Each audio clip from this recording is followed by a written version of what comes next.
Basil, a hard-working palate cleanser, I believe, has been parallels can be drawn to this president. But of course, this president, part of the story of Andrew Cuomo's fall, calling for him to resign, was viewed by many outside New York as what seemed like a last straw. You have more knowledge of the state than I do. Your thoughts?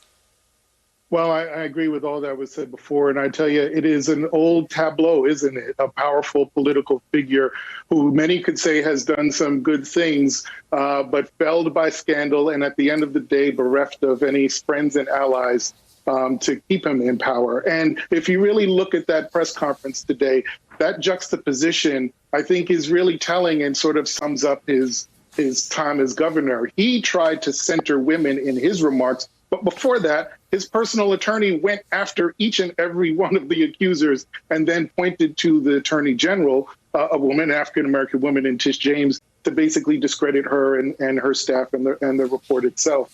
So, we can look back and say, early in his tenure, he got marriage, he pushed for marriage equality to be passed. He actually did build bridges in this state. But, if you talk to a lot of legislators who've been around him a long time, a lot of leaders, he did the things that he was able to accomplish what he did because of a strong bullying style that turned a lot of people off. And I will tell you that this wasn't a surprise. I thought he would go out before he was pushed out.